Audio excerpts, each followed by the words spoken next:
BPSC में पीछे जो पॉलिटेक्निक में अभी क्वेश्चंस पूछे गए थे, अगर आप पीछे के मेरे जो वीडियो लेक्चर हमने अपलोड किया है उससे देखा होगा, तो उसमें कई क्वेश्चन के सॉल्यूशंस और उसके कॉन्सेप्ट को डिस्कस किया गया है। तो उसी कड़ी को आगे जोड़ते हुए यहाँ पे हम लोगों ने एक बल्क में क्वेश्चन ले रखा है कि जो क्वेश्चन अभी 2022 में एग्ज़ाम कंडक्ट करवाया था बिहार पब्लिक सर्विस कमीशन ने लेक्चरर के लिए, उसमें किस तरह के क्वेश्चन पूछे थे। अच्छा, ये क्वेश्चंस जो हैं सिर्फ ये पब्लिक सर्विस कमीशन के लिए ही नहीं है, जो इंजीनियरिंग सर्विसेज के एग्ज़ाम की प्रिपरेशन कर रहे हैं बच्चे उनके लिए भी काफ़ी हेल्पफुल है। और ये क्वेश्चंस गेट में रिपीट हुए हैं, नेट CSIR के जो बच्चे हैं उस क्वेश्चन पेपर में भी आपको देखने को मिले हैं, और जैम की जो प्रिपरेशन कर रहे हैं उसमें भी मिले हैं। एक्चुअली ये डिस्क्रीट मैथमेटिक्स के पार्ट को कवर करता है और एब्स्ट्रैक्ट अलजेब्रा को भी कवर करता है। तो ये जो बच्चे बीटेक कर रहे हैं, BSc कर रहे हैं, उनके लिए भी काफ़ी हेल्पफुल है। तो अभी हम लोग इन क्वेश्चंस को देखते हैं।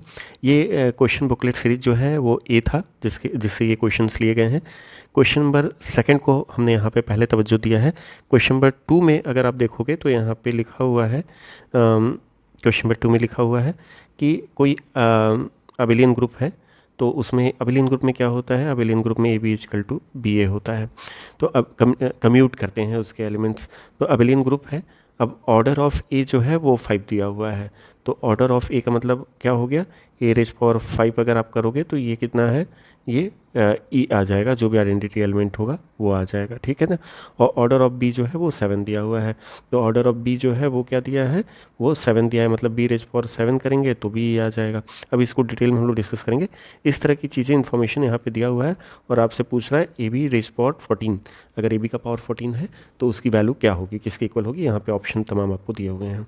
इस तरह से अगर क्वेश्चन नंबर 3 आप देखेंगे तो क्वेश्चन नंबर 3 में लिखा हुआ है, जो कि टेक्स्ट बुकलेट A का पार्ट था क्वेश्चन नंबर 3, तो उसमें दिया हुआ था कि G जो है ना कोई ग्रुप है फाइनाइट ऑर्डर का, ठीक है। G क्या है, फाइनाइट ऑर्डर का कोई ग्रुप है, and A be an element of G, a क्या है, कोई एलिमेंट है G का, such that A⁴n = E identity element है उस ग्रुप का E।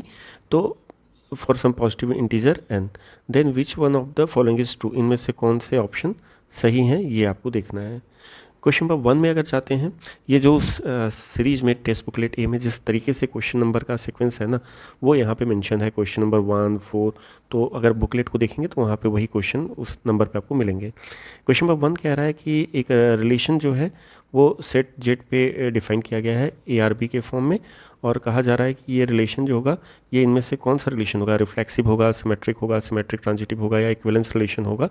कब, जबकि रिलेशन को यहाँ पे डिफाइन किया गया A-B अगर इवन आ रहा है, तो A और B का डिफरेंस हो रहा है, अगर इवन आ रहा है तो आपको टेस्ट करना है कि कौन सा रिलेशन है इसमें, ठीक है ना।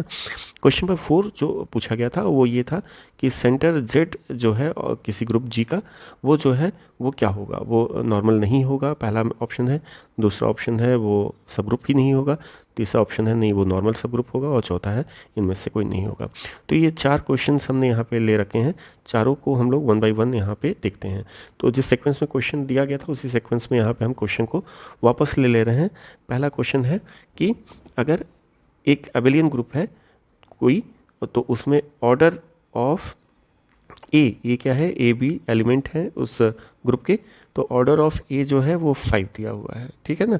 मान लिया थोड़ी देर के लिए कि E जो है वो उस ग्रुप का आइडेंटिटी एलिमेंट है। E क्या है, E आइडेंटिटी एलिमेंट है, आइडेंटिटी एलिमेंट है जो भी ग्रुप दिया हुआ है, ठीक है ना, आइडेंटिटी एलिमेंट है। तो ऑर्डर ऑफ A अगर आपने यहाँ पे 5 लिखा है, इसका मतलब पता है क्या है, इसका मतलब है A⁵ जो है वो E आ जा रहा है, ठीक है। अब दूसरा क्या क्वेश्चन, आपको क्वेश्चन में ही एक पार्ट है कि ऑर्डर ऑफ B, जो B एलिमेंट है वो 7 दिया है। इसका मतलब है कि अगर B⁵ आप करते हैं तो यहाँ पे आपका फिर से E मिल जाता है। ये इन्फॉर्मेशन आपको दिया हुआ है। अब हमें क्या कहा जा रहा है, हमसे पूछा जा रहा है कि AB⁵ अगर 14 आपके पास है तो इसकी वैल्यू क्या होगी, ठीक है ना। तो AB⁵14 अगर है तो आप चाहें तो इसको A⁴14 B⁴14 लिख सकते हैं। अबेलियन है तो आप चाहो तो इसको कम्यूट करवा के B को पहले A को बाद में कर दो, ठीक है ना, ये चीज़ें होंगी। तो एक रफ आइडिया बस लेके हम लोग चल रहे हैं यहाँ पे। तो A⁵ जो है ना वो E है, तो अगर A⁵ E है तो A⁻10 भी जो होगा वो E² मतलब कि क्या हो जाएगा, E ही होगा, ठीक। उसी तरीके से अगर B⁻7 जो है वो आपका E आ रहा है तो B⁻14 जो होगा ना यानी E² हो जाएगा, और E² की वैल्यू E ही होती है। तो ये दोनों इन्फॉर्मेशन से अगर हम यहाँ पे इन दोनों वैल्यूज को हम पुट करेंगे तो क्या होगा, b पावर 14 तो e हो जाएगा, ये वैल्यू e हो गया, और a पावर 14 में से a पावर 10 की वैल्यू e आ रही है, तो हम लोग के पास बचेगा क्या, a पावर 4 बचेगा। तो कुल मिला के मेरे पास जो वैल्यू आ रही है वो a पावर 4 आ रहा है। और ये है क्या, इस ग्रुप में अगर a पावर 4 आ रहा है, तो अब अगर आप लेके चलते हो कि नहीं कोई फाइनाइट ग्रुप है यहाँ पे, तो a पावर 4 है, अब जबकि इसका ऑर्डर कितना है, वो 5 दिया हुआ है ऑर्डर, तो इसका जो कॉम्प्लीमेंट वैल्यू आएगी वो क्या आएगी, ए इन्वर्स आएगी। a पावर 4 जो होगा वो चूंकि ऑर्डर 5 है, तो इसका एलिमेंट क्या होगा, a पावर -1 होगा, ए इन्वर्स होगा। तो इसलिए करेक्ट आंसर जो है वो आंसर बी है।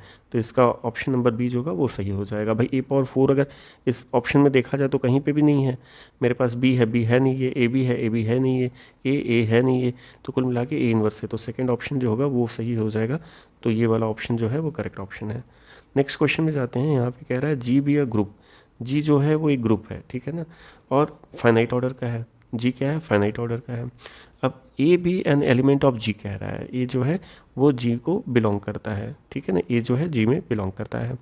Such that a raise power n जो है वो एक आइडेंटिटी एलिमेंट ई के बराबर होता है, यानी कि ऑर्डर ऑफ ए जो है वो कितना है आपका एन। ऐसा हो सकता है कि नहीं हो सकता है, इस पर चर्चा करनी है हमें, यही हमें देखनी है, ठीक है ना। तो अब एन क्या है, कोई पॉजिटिव इंटीजर है, एन क्या है, पॉजिटिव इंटीजर है, ठीक है ना। यहाँ पे देखिए आप क्वेश्चन में लिखा हुआ है सब। तो इनमें से कौन सही होगा, order of a equal to n, तो प्रथम दृश्य अगर आप देखते हो तो ये मेरे को सही लग रहा है, लेकिन आपको समझने की ज़रूरत है। एक छोटा सा काउंटर एग्जाम्पल हम लेते हैं। मान लीजिए 1 - 1 i एक फाइनाइट ग्रुप के पार्ट हैं, और कोई ऑपरेशन ले लेते हैं, कोई भी स्टार ऑपरेशन होता है, मल्टीप्लिकेशन ही ले लो यहाँ पे, ठीक है ना। तो ये एक फाइनाइट ग्रुप है। अब इसमें क्या है कि अगर आप देखोगे कि -1 का ऑर्डर क्या है, तो -1 का ऑर्डर जो है 2 है, बिकॉज आइडेंटिटी एलिमेंट क्या है यहाँ पे, आइडेंटिटी एलिमेंट इस ग्रुप के लिए जो है वो 1 है। तो -1 का स्क्वायर करोगे तो +1 आएगा यहाँ पे, और ये आइडेंटिटी एलिमेंट है। तो यानी कि ऑर्डर ऑफ -1 जो है वो क्या है, वो आपका 2 है, क्योंकि स्क्वायर करने पे हमें मिला। लेकिन क्या -1/4 अगर हम करते हैं तो ये क्या 1 या आइडेंटिटी एलिमेंट के बराबर नहीं आता, तो भी ये 1 के इक्वल आता, तो भी ये क्या होता, आइडेंटिटी एलिमेंट के इक्वल आता। और आइडेंटिटी एलिमेंट इक्वल आता तो इस केस में कोई कहता है कि ऑर्डर ऑफ -1 जो होगा 4 होगा, तो 4 तो होगा नहीं, वो तो मिनिमम वैल्यू ऑफ एन होती है, जिसके लिए ऐसा ये सही होता है। तो यहाँ पे 4 और 2 में कंपेयर करोगे तो 2 की वैल्यू होगी। तो यहाँ पे अगर देखा जाए तो 2 से बड़ा भी अगर n है ना, n जो है वो जब बड़ा है 4 है तो भी आइडेंटिटी मिल जा रहा है हमें, और उससे कम है तो भी आइडेंटिटी मिल जा रहा है। इनफैक्ट अगर आप दूसरी वैल्यू ले दो -1/8 ले लोगे तो भी आप देखोगे यहाँ पे आइडेंटिटी एलिमेंट ये दे रहा है। तो यानी कि सारे वैल्यू के लिए दे रहा है यहाँ पे -1 लेने पे, बट अल्टीमेटली मेरी जो वैल्यू है वो क्या है, 2 है। अब 2 है क्या, 2 एन की वैल्यू, तो एन की वैल्यू 2 भी हो सकती है, एन की वैल्यू 4 भी हो सकती है, यानी कि ऑर्डर ऑफ ए जो है वो तो मिनिमम होगी आउट ऑफ 2, 4 और 8। ऑर्डर ऑफ -1 यहाँ पे कितनी है, 8, इन सब में मिनिमम जो होगी, तो 8 भी हो सकता है, 4 भी हो सकता है और 2 हो सकता है। तो ऑर्डर ऑफ ए हमेशा क्या है, एन से लेस देन और इक्वल टू है, ठीक है ना। 8 हो नहीं सकता, 8 अगर आता है एन की वैल्यू तो भी उससे कम हमें लेना पड़ता। मान लीजिए 8 होता तो भी हमें चेक करने पे मिलता है कि नहीं मिनिमम पावर तो 2 है, तो आपको क्या होता, वो हमेशा आपका 4 होता। तो 4 ऑर्डर तो नहीं हो सकता, 4 मिनिमम ऑर्डर, बिकॉज 2 वहाँ पे एग्जिस्ट कर रहा है, तो 4 से लेस होता। तो ऑर्डर ऑफ ए क्या होगा, less the equal to n होगा। तो यानी करेक्ट ऑप्शन क्या है आपका, करेक्ट ऑप्शन सी है। इसी तरीके से आप क्वेश्चन नंबर 1 को जब देखते हो तो 1 में जो है, इस क्वेश्चन को अगर आप मेरे प्रीवियस वीडियो पे जाके देखोगे, जो कि लेक्चर नंबर A02 से हमने अपलोड किया है, अगर आप पीछे जाके मेरे जो चैनल का नाम है उस पर क्लिक करके आप जाओगे तो वहाँ पे जो प्लेलिस्ट है उसमें आपको ये मिल जाएगा वीडियो। तो इसमें अगर आप देखोगे तो इसको बहुत अच्छे से हमने पूरे इक्विवेलेंस रिलेशन को डिफाइन करके, सिमेट्री क्या होता है, रिफ्लेक्सिव क्या होता है और ट्रांजिटिव रिलेशन क्या होता है, बहुत रियल लाइफ एग्जांपल से समझाने की कोशिश किया है। तो अगर आप उसको देखोगे तो आपको बहुत अच्छे तरीके से कॉन्सेप्ट भी क्लियर हो जाएगा और क्वेश्चन भी समझ में आ जाएगा। बट यहाँ पे इन शॉर्ट अगर हम लोग देखा जाए तो a-b आपको दिया हुआ है कि ये क्या है, a-b हमेशा इवन आता है, इज़ एन इवन नंबर, ठीक है ना, इवन वैल्यू इसकी आती है, ठीक, यही रिलेशन दिया हुआ है। अब ये रिलेशन क्या होगा, तो अगर आपको रिफ्लेक्सिव कहा जाएगा तो ये रिलेशन रिफ्लेक्सिव चेक करने का ये तरीका है कि एक अगर खुद के साथ भी रिलेशन देखा जाए तो वो भी वही आना चाहिए, तो ये भी इवन आ रहा है, तो यानी कि रिफ्लेक्सिव है ये। और सिमेट्रिसिटी अगर देखोगे तो सिमेट्रिसिटी कहता है कि भाई जो ए का बी से रिलेशन है इवन वाला, वही अगर हम बी माइनस से पोजीशन चेंज करेंगे तो भी इवन है, तो वो होगा ही। कोई भी दो नंबर आप लोगे, उसका अगर डिफरेंस लेने पे इवन आ रहा है तो उनकी पोजीशन को चेंज भी कर दोगे तो इवन आएगा। और तीसरा है ट्रांजिटिव रिलेशन। अगर ट्रांजिटिव रिलेशन को चेक करना चाहोगे तो आपको 3 एलिमेंट लेना पड़ेगा। पहला तो a माइनस बी जो है वो इवन है, दूसरा आपको लेना पड़ेगा b माइनस सी लेना पड़ेगा, वो भी इवन है। अगर ये दोनों कंडीशन सेटिस्फाई कर रहा है तो आप इनको ऐड कर दो, दो इवन नंबर का एडिशन जो होता है वो भी इवन होता है, तो ऐड करोगे तो a माइनस सी आ जाएगा, वो भी इवन है। तो यानी कि हम ये दिखा दिए कि ए आर बी जो है, अगर ये वहाँ पे आपको मिल रहा है, परसिस्ट कर रहा है, तो बी आर सी भी अगर परसिस्ट कर रहा है तो ये दोनों इम्प्लाई करते हैं क्या कि ए आर सी भी वहाँ पे हमें मिलेगा। ये तो ट्रांजिटिव रिलेशन होता है, यानी कि तीनों कंडीशन सेटिस्फाई कर रहा है, यानी कि इसका मतलब है कि जो आपका रिलेशन है आर वो कैसा है, इक्विवेलेंस रिलेशन है। तो मेरा जो रिलेशन है वो क्या है, इक्विवेलेंस रिलेशन को शो कर रहा है। तो इसका जो करेक्ट ऑप्शन होगा वो ऑप्शन नंबर डी होगा। तो ये आपका आंसर हो जाएगा। इस तरह से क्वेश्चन नंबर 4 अगर आप देखोगे तो क्वेश्चन नंबर 4 में दिया है कि centre Z is equal to centre Z of a group G दिया हुआ है यहाँ पे, ठीक है ना, ये दिया हुआ है। अब पूछा जा रहा है कि क्या ये नॉर्मल होगा, नहीं ये नॉर्मल नहीं होगा, यहाँ पे दिखा है। ये कह रहा है कि भाई ये सब ग्रुप ही नहीं होगा, ये कह रहा है नहीं भाई ये नॉर्मल होगा। और ये लास्ट ऑप्शन जो है ये तो परमात्मा है, नन ऑफ दीज कह दिया बिल्कुल। तो इस क्वेश्चन को समझने के लिए हम लोग बस ये समझ जाएं कि जो सेंटर होता है उसका मतलब क्या होता है, सेंटर जेड ऑफ जी का मतलब क्या होता है, हम यहाँ पे लिख दें। अगर आप लिखते हो कि सेंटर जेड ऑफ जी, तो इसका मतलब ये होता है कि आप जेड को लिख सकते हो in terms of a small Z, और ये स्मॉल जेड जो है वो जो है अगर जी से आप लेते हो तो यहाँ पे आपको मिल जाएगा z x is equal to x z. और ये सारा जो होगा ये बिलोंग कर रहा है कब, जबकि ये तब के लिए लागू होता है जब स्मॉल एक्स जो है वो जी से लिया गया है, ठीक है ना। इसको आप कैपिटल जेड कर दो, ठीक। ये सारी चीज़ें आपको दी गई है। अब यहाँ पे जेड है क्या, जेड आपका कोई आर्बिट्रेरी नंबर है, एन आर्बिट्रेरी नंबर, ये क्या है आपका आर्बिट्रेरी नंबर है, ठीक है ना, आर्बिट्रेरी नंबर है, ठीक। अब क्वेश्चन आता है कि यहाँ पे जो ये जेड हम लोग लिख रहे हैं यहाँ पे सेंटर जेड ऑफ जी करके कि ये है, ये जेड का मतलब क्या होता है, इसका मतलब होता है the collection of all the self conjugate element. अगर हम सेंटर जेड ऑफ जी कहते हैं, सेंटर जेड ऑफ जी कहने का मतलब होता है the collection of all the self conjugate elements, जितने भी सेल्फ कॉन्जुगेट एलिमेंट्स होंगे उनके कलेक्शन को हम लोग सेंटर जेड ऑफ जी कहते हैं, ठीक है ना। ये बात क्लियर है सबको। अब ये आता है कि भी इसको हम लोग कैसे दिखाएंगे कि ये क्या है। तो इनफैक्ट ये एक रिजल्ट होता है कि centre Z of G of group G जो होता है वो एक नॉर्मल सब ग्रुप होता है। तो अगर हम सीधे रिजल्ट पे जाते हैं तो मेरा ऑप्शन नंबर सी सही हो जाता है। बट अगर कोई चाहता है कि नहीं इसको और वेरीफाई करना या चेक करना चाहता है तो उसका एक ही तरीका होता है कि मान लिया ये जेड है आपका, ठीक है ना, और ये आपका कोई जी ग्रुप है और कोई ऑपरेशन यहाँ पे जी के साथ दिया हुआ है। अब देखो जेड जो होगा, ये जेड जो है ना वो एक सबसेट तो है ही है, वो क्या है, एक सबसेट ले लिया हमने जी का, किसका, जी का एक सबसेट ले लिया। अब जी का सबसेट ले लिया तो अब नॉर्मल सब ग्रुप दिखाने के लिए हमें दो स्टेप में काम करना पड़ेगा। स्टेप 1 क्या है कि हम ये दिखा दें कि जेड इज़ अ सब ग्रुप, ठीक है ना, जेड इज़ अ सब ग्रुप ऑफ जी, एक तो ये दिखा दें हम। और दूसरा अगर हम ये दिखा देते हैं कि जेड जो है वो क्या है आपका नॉर्मल भी है, जेड इज़ अ नॉर्मल सब ग्रुप। अगर सब ग्रुप है और हम दिखा दें कि भैया ये साधारण सब ग्रुप नहीं है, ये नॉर्मल सब ग्रुप है, अगर नॉर्मल दिखा दिया तो हमारा ये हो जाएगा नॉर्मल सब ग्रुप हो जाएगा।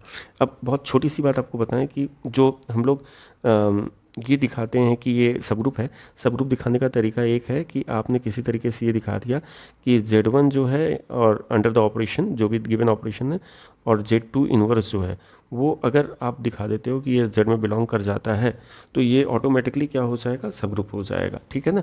Z1 Z2 क्या है, यहाँ पे जो Z1 और Z2 लिया गया है, Z2 इन्वर्स निकाला गया है, लेकिन जो Z1 और Z2 है, ये कॉमा है यहाँ पे, इसको थोड़ा सा ठीक कर दिया जाए, ये शायद ऐसे लिखने पे आपको समझ में आ जाए।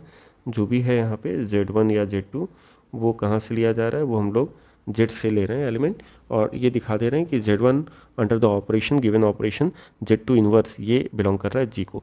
अगर आप चाहो, अगर इसको नहीं तो आप ये भी दिखा सकते हो कि Z2 Z1 इन्वर्स ये बिलोंग कर रहा है Z को। अगर ये आप कंडीशन दिखा देते हो तो इसका मतलब है कि Z जो है वो सब ग्रुप है G का, ठीक है ना। इस तरह से आप इसको दिखा सकते हो, ठीक। तो ये काम हम लोग कर सकते हैं। तो इस तरह से सब ग्रुप आप दिखा सकते हो। इसमें आपको प्री एंड पोस्ट मल्टीप्लिकेशन करना होगा Z इनवर्स का, और इस तरह से करके इसको सॉल्व कर सकते हो। लास्ट क्वेश्चन अगर हम लोग देखते हैं, इसका सेकंड स्टेप क्या होगा, नॉर्मल सब ग्रुप दिखाना। तो नॉर्मल सब ग्रुप में आपको क्या दिखाना होगा कि आप Z जो ले रहे हो स्मॉल z, वो कहाँ से ले रहे हो, वो ये Z से ले रहे हो, और जिसको आप सबसेट पहले लेके चल रहे थे और बाद में आपने दिखा दिया कि अगर ये कंडीशन होल्ड कर रहा है तो ये सब ग्रुप होगा। तो इसको आप सब ग्रुप दिखाने के लिए ये कंडीशन दिखा देते हो। तो अब सेकंड स्टेप में जब नॉर्मल दिखाना होगा तो यहाँ पे आपको कुछ भी नहीं करना है, बस आपको यहाँ पे फिर से सब ग्रुप हो ही गया है Z, तो आपको ये करना है कि एक्स जेड, जो नॉर्मल का कॉन्सेप्ट होता है वो क्या कहता है, x Z x inverse. X क्या है, एक्स जी का एलिमेंट है। तो कोई भी जी का एलिमेंट हम लेते हैं, एक्स क्या है, जी का एलिमेंट है। कोई भी एलिमेंट अगर हम जी से लेते हैं एक्स नाम का, तो एक्स जेड एक्स इनवर्स की वैल्यू अगर आप निकाल दो और ये दिखा दो कि ये जेड में बिलोंग करता है, तो ये जो आपका जेड है ना, ये जेड जो होगा आपका क्या हो जाएगा, वो नॉर्मल हो जाएगा। तो जेड क्या हो जाएगा, जेड नॉर्मल हो जाएगा। तो जब ये चीज़ आप यहाँ पे करोगे प्री और पोस्ट मल्टीप्लाई करके, तो आप देखोगे कि ये आराम से हो जाएगा। तो इसको बहुत डिटेल में हम लोग बाद में एक अलग से सेपरेट लेक्चर जब लेंगे इसका, तो उसमें डालेंगे। फिलहाल आपके लिए बस समझना ये है कि जो करेक्ट ऑप्शन है वो सी है। तो इस तरह से अगर हम लोग इस क्वेश्चन के आंसर को देखें तो ये इन्वर्स बिल्कुल सही आंसर लगा हुआ था, और ऑर्डर ऑफ एज होगा less than equal to n होगा, और उस तरीके से इस क्वेश्चन में आपका इक्विवेलेंस रिलेशन है, और इस क्वेश्चन में नॉर्मल सब ग्रुप आएगा। ये आपके आंसर हैं। तो आज के लिए बस इतना ही, फिर मुलाकात होगी अगले क्वेश्चन के साथ।